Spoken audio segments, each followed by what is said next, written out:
Back on September 7th, 1999, inside of the New Jersey State Prison's Capital Sentence Unit, a fistfight would break out between two condemned inmates. The inmates in question were a guy by the name of Ambrose Harris, who had been on death row since 1992 for a brutal kidnapping and killing of a 22-year-old woman by the name of Kristen Huggins. The second individual involved in the fight was a guy by the name of Robert Simon, a feared member of the Warlocks motorcycle club gang, who had been known as an enforcer for the club with a hairpin temper and a hairpin trigger for violence. Simon was on death row for the May 1995 killing of a 15-year Franklin Township police veteran by the name of Ippolito Lee Gonzalez. It was said that Robert Simon had been relentlessly taunting and bullying Ambrose Harris to the point that this fight would break out. And once Ambrose Harris would begin getting the better of Robert Simon, he did not let up. Ambrose Harris would jump from a table's stainless steel stool and land squarely on the head of Robert Simon, fatally crushing Simon's skull. The two suspects charged with gunning down a Franklin Township police officer are each being held on $2 million bail, cash bail, after being arraigned today. News 3's Stephanie Stahl reports to us this is not their first brush with violent crime. Robert Mudman Simon was wheeled into court. He was shot in the leg when he was arrested Saturday night, along with Charles Shovel Staples. They're both charged with killing Franklin Township police officer Lee Gonzalez during a routine traffic stop. Police say Staples is a one-time leader of the Warlocks motorcycle gang. Simon is also reportedly a longtime member. Officials say the notorious gang is making a comeback. They're still into what they did before. That's selling drugs or into methamphetamines and things like that. So they do have a criminal history. Simon is described as being a one-man crime wave. He was most recently convicted of killing 19-year-old Beth Duesenberg because she refused to have sex with Warlock gang members. Simon's record reads like this: arrests 26, convictions 9, jail terms 4. Simon had spent 20 years in prison. He was paroled from Graterford just 11 weeks ago. It seems to be the same old story in regarding the revolving door of justice and an individual being on parole for murder and should have never taken place. Governor Ridge in Philadelphia last week, apparently feeling the same kind of outrage, has requested a complete report from the Board of Probation as to why Simon was paroled. So far, there's been no explanation. Police say the Warlocks are making a comeback in rural suburban areas like here in Gloucester County, New Jersey, over in Pennsylvania, in Delaware and Chester counties. And authorities say gangs and violence are no longer just a big city Philadelphia issue. They're out here in a big way now, in what most people used to think of as safe, friendly neighborhoods. Stephanie Stahl, News 3. Services for the murdered officer will be held later this week. The viewing for Sergeant Gonzalez will be held Wednesday evening at 6 at the Ronas Funeral Home in Vineland. Funeral services are Thursday morning at 9:30 at the Sacred Heart Church, also in Vineland. The trial of two motorcycle gang members charged in the murder of a police officer in Gloucester County will be held in Hunterdon County. A judge has ordered a change of venue in the death penalty trial of Robert Mudman Simon and Charles Shovel Staples. They're accused of shooting to death Franklin Township Police Sergeant Ippolito Gonzalez in May of 1995. Defense attorneys cited pretrial publicity with tainting the pool of potential jurors. No trial date has been set as of yet. A jury of 7 men and 5 women have found Charles Shovel Staples guilty of felony murder. The motorcycle gang member was charged with the 1995 killing of Franklin Township Police Sergeant Ippolito Gonzalez. The jury deliberated less than 2 hours before returning its verdict this afternoon. Staples faces 30 years in prison. Sentencing has been set. Death by lethal injection. That's the sentence for Robert Mudman Simon. A jury in Flemington today delivered their death penalty verdict to the motorcycle gang member following 11 hours of deliberations. Simon pleaded guilty to murdering Franklin Township Police Sergeant Ippolito Gonzalez in May of 1995. New Jersey's last execution was in 1963. No one has been put to death under the current death penalty law, which was enacted in 1982. New Jersey death row inmate Ambrose Harris has exhausted his state appeals. In a 4-2 vote, the state Supreme Court today upheld Harris's death sentence. Harris raped and murdered a woman in 1992. The justices found there was no racial bias in the verdict. Harris can still appeal to the federal courts. The death row inmate must still answer charges that he killed fellow death row inmate Robert Mudman Simon. What's going on, you guys? Welcome back. Another episode of Green Lit Gang TV. Much love, much appreciation. Thank you guys so much for checking out the channel today. It means a lot that you are here. Really quick, before we jump into it, let's do the intros. If you're new to the channel, welcome. Thanks for taking the time to watch the video. And if you do like it, go back, check out some of their videos, check out some of their content, and let me know what you think.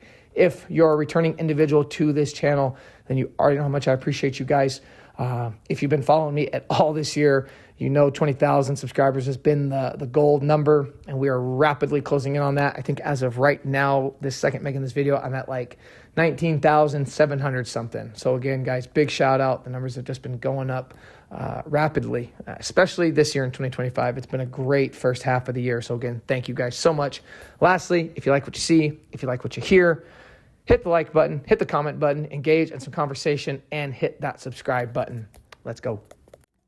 All right, guys, what's going on? So today we're going to be covering a story all the way over in New Jersey, bringing you something a little different today, but sticking with a little bit of the same theme we've done on the last few videos as far as covering the outlaw motorcycle biker gangs. This one is involving the Warlocks Motorcycle Club. I'm going to give you a really brief history before we jump into this story involving Robert Simon, a very highly violent individual with a crazy background. Everything that he did in his, enforcer career for the Warlocks, leading to kind of his ultimate crime that got him sentenced to death, and then eventually the murder that took place that claimed his life. But really quick, backgrounds on the Warlocks. The Warlocks Motorcycle Club is an outlaw biker gang with two main unaffiliated chapters. That's important to remember, unaffiliated. One is based in Florida and another in Pennsylvania. The Florida chapter, also known as the Phoenix Warlocks, was founded in 1967 by ex-Navy servicemen. The Philadelphia chapter, sometimes called the Philly Warlocks, also formed in 1967 and is known for its involvement in criminal activities like drug trafficking and violence. Some key points about the Warlocks. They're two distinct chapters. The Warlocks Motorcycle Club is not a single entity, but rather consistent of two main separate clubs, one in Florida and another in Philadelphia. Criminal activities. Both chapters have been linked to various criminal activities, including exactly what you'd expect gangs to be linked with: drug trafficking, violence, and other illegal operations. The Florida chapter, the Warlocks MC in Florida, also known as the Phoenix Warlocks, was established in 1967, and it gives a name right here by Tom Grubb Freeland, a veteran of the U.S. Navy.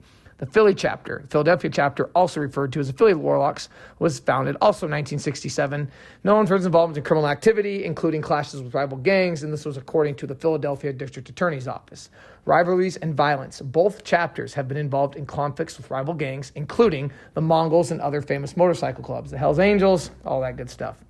You got to remember, the Hells Angels kind of look at themselves as like the supreme, the being. There's them, and then everybody else is underneath them. Law enforcement agencies consider the Warlocks to be among the most significant outlaw motorcycle gangs. All right, now that brings us to Robert Simon. The best way I would describe him is, you know how they talk about mob guys and other things? I'm trying to word this right. How they talk about mob guys that scare even their fellow mobsters for the things that they do. Robert Ronald Simon is that. So amongst bad guys, Robert Simon stood head and shoulders above those bad guys as like the baddest guy. And he was feared amongst his fellow club members, his gang members and everything. Robert Ronald Simon was born on September 4th, 1951 in Darby, Delaware County, Pennsylvania. His criminal wrongdoings reportedly began as early as the age of 8. Additionally, Simon was placed in juvenile detention on at least 2 separate occasions. Throughout his youth, Simon was a member of the Upper Darby street gang known as the Warlords. The Warlords would eventually merge with another group from Darby to create the Warlocks Motorcycle Club, also referred to as the Philly Warlocks. So this guy is like a founding member of this gang. Founded in 1967, the Warlocks are self-described as a, quote, 1%er outlaw motorcycle club and are designated as a violent criminal organization by law enforcement. Although the club was predominantly based within their founding location of Philadelphia as well as other parts of Pennsylvania, they also maintained a chapter within New Jersey. Being a member of the gang was such a substantial part of Simon's life to the point where he would even tout his religion as, quote, Warlock. He was said to have held the club title of enforcer and was utilized by his fellow Warlock co-founders to intimidate the club's rivals. The Warlocks menaced the state of Pennsylvania during the 1970s, and Simon was often described as an ill-tempered and especially dangerous member by those who knew and encountered him. At various points in his career as a hardened outlaw biker, Simon burned down a store on the Ocean City, New Jersey boardwalk and committed armed robbery. A frequent user of drugs and alcohol, he went by the club moniker, quote, Mudman, as well as an informal nickname of, quote, Bobby Simon. At one point, Simon had a spiderweb tattooed on his elbow, which was rumored to signify he had murdered someone. Kind of like the teardrop for other gangs, African-American gangs and such. I have heard little things like the spiderweb means taking a life. Again, not saying that's fact, but I've heard things such as that, what that meaning is for the spiderweb tattoo. In 1982, Simon was convicted for the 1974 second-degree murder of his 19-year-old girlfriend, Beth Smith, who had refused to engage in, can't talk about it on YouTube, but certain acts with other club members. And according to his fellow Warlock bikers, Simon had talked about assaulting her even after death, and just did a lot of really bad things. Okay, I'm just going to leave it at that. And had hoped to even display across his jail cell physical photographs of the evidence of Beth Smith's murder. Kind of give you an idea of what's going on inside this guy's head. John Lavelle, the judge who handled Simon's trial, stated that dozens of Warlock bikers would circle the courthouse on their motorcycle each day during 1995 in an attempt to intimidate the jurors, quite possibly the reason behind his conviction for second-degree murder instead of first-degree murder. Simon subsequently received a 10 to 20-year sentence for the homicide and was initially housed at State Correctional Institution Grateford, but later transferred. Throughout his prison tenure, he received a total of 49 misconducts, which included drug trafficking in addition to drug use. Simon was also suspected of murdering an inmate at State Correctional Institution Pittsburgh during his incarceration period. However, he was acquitted on the grounds of self-defense. On January 21st, 1993, the Pennsylvania Board of Probation and Parole denied a parole application they received from Simon, citing his high risk of continued involvement with the Philly Warlocks, along with his need for substance abuse treatment. Despite this, he was classified as merely a low risk on parole assessment documents. After a total of 3 parole rejections, Simon was finally granted parole in November of 1994 by a PBPP hearing examiner under the conditions that he abstain from alcohol and avoid contact with the Warlocks Motorcycle Club. Dear God. Suspiciously, it is known that one of the club's members began to make arrangements for Simon's living arrangements even before Simon's parole was approved. Simon was paroled February 1995, having served a total of 12 and a half years of prison time. That's a mouthful. So again, we're going to read into it again, but basically the Warlocks had a stronghold in this community, said to have intimidated jurors.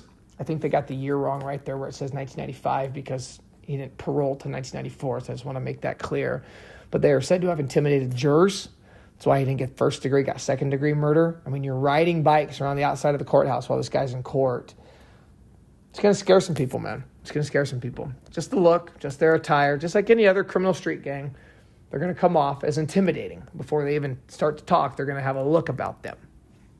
So he does 12 and a half years of prison time. With approval from the New Jersey Parole Board, he settled at Black Horse RV Trailer Park in Williamston, New Jersey, when released. The property was owned by Marianne Millack, who lived with her daughter right across from Simon's trailer home at 3944 South Black Horse Pike. As claimed by Millack, they both had been unaware of Simon's homicidal history as he misled them to believing he was just a reformed drug dealer. Unbeknownst to the parole board's officials, the Warlocks Motorcycle Club had quite the presence within the area, which was even regarded to be a stronghold for the biker gang. Furthermore, Simon's trailer home residence was only a few feet from a bar known to be frequented by Warlocks bikers. Simon continued to use drugs and associate with the Warlocks MC in violation of his parole conditions. This brings us to the killing of Officer Gonzalez. On May 6, 1995, Robert Simon, along with the vice president of the Warlocks, South Jersey chapter, Charles, quote, Charles Shovel Staples, were both sitting in a car in Franklin Township, Gloucester County, New Jersey, when they were pulled over by 15-year Franklin Township police veteran Ippolito Lee Gonzalez as part of a routine traffic stop. Earlier that day, a nearby environmental health heating building had been burglarized and the vehicle occupied by both men were situated within the vicinity.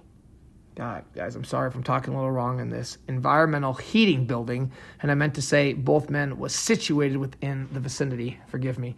Sergeant Gonzalez exited his patrol cruiser and proceeded to question the vehicle's occupants. While examining Simon's social security card and Staples' driver's license, he requested for backup on his police radio. After doing so, one of the two Warlock bikers shot Gonzalez a total of 2 times. The first bullet passed through the side of his neck, knocking the officer to the ground. The second and final gunshot entered Gonzalez's skull behind his right ear, lodging itself within his brain. In a haste, Staples immediately drove himself and Simon away from the area, but were soon pursued by nearby police officers who had heard the 2 gunshots on Sergeant Gonzalez's radio request for backup. At an eventual point during the chase, Staples managed to lose control over the car and crashed into a guardrail. Simon promptly departed from the vehicle's passenger side and attempted to flee the area on foot whilst aiming the gun at one of the responding police officers who was ordering him to halt. After refusing to abide by the warning, the officer shot Simon in the leg, which caused him to flip over the guardrail and surrender to the authorities. Simon and Staples were then taken into police custody. Evidence collected from the car confirmed that the 2 gang members were in fact the ones who had robbed Environmental Heating Building.